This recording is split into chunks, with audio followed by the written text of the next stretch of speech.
The battle is on now for a primetime spot in the next Republican presidential debate. New Jersey Governor Gov Christie, a former Hewlett-Packard CEO, Carly Fiorina appear to be right at the cut line.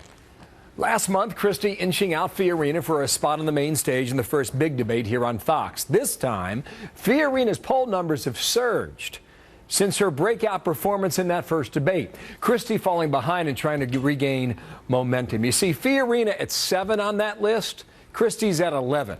That's the overall. Jonah Goldberg, senior editor of National Review and a Fox News contributor. Jonah, good morning to you. Morning, Bill. The problem is CNN's using different methodology. They are going back to mid-July and taking the average of a number of polls to figure out who's the top 10, correct? Right, which is sort of crazy.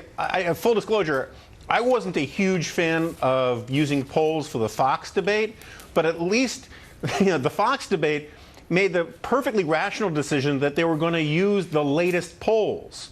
What CNN is essentially doing is factoring in a bunch of zeros into Carly Fiorina's average, because they're going back to July when 2/3 of the electorate didn't know who Carly Fiorina was. Carly Fiorina, the overwhelming consensus is that she won. Certainly the debate that she was in, the Fox News 5 o'clock debate, but it was one of the great winners of that night, and she's surged since then. The CNN criteria, I cannot get my brain around why they are doing it this way. Well, maybe they could change, but I tell you what, first of all, it's not easy to do this. I mean, sure. I can speak on behalf of our own network. No network had ever been challenged to hold 2 national debates with 17 candidates within 4 hours. I mean, it's not easy to do, but you have to set rules. And we set our rules and stuck to them, and perhaps CNN has to do the same thing. They establish the rules. They cannot go back on them as of now. Well, is that really true?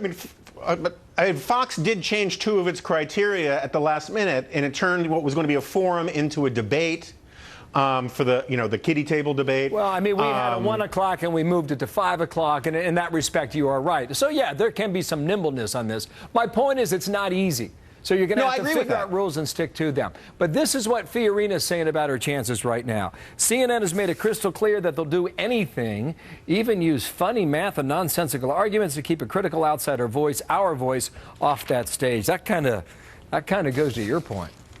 Yeah, I mean, look, I think Fiorina's explanation of CNN's motives in all of this maybe goes just a little bit too far into the sort of populist conspiracy theory thing. At the same time, CNN is clearly being unfair to her, and its rules are, I think, indefensible on the merits. I mean, let's flip this around. Let's imagine you had someone high in the polls who it was revealed, say, a week before the debate, had done something criminal or scandalous, was found with a live boy or a dead woman in his trunk or whatever, and his polling went to 0. According to CNN's formula, he would still be allowed in the debates. That's crazy. I mean, the whole point is, if you have an incentive structure that doesn't allow you to break out in the polls and win over people and get enthusiasm behind you, if that still doesn't matter to get you into the next debate, then basically it's a freeze-out situation. They should just say only 10 people are allowed to run for president. I heard the point you're making. Gov Christie says he's going to go nuclear if he either A, does not make the top 10 or does not get a number of questions that he thinks is appropriate. He told Fallon that last night. More to talk about this, Jonah. About another week and a half. Talk to you soon, okay? Thank you, out of Washington today. Great to be here. Thank you.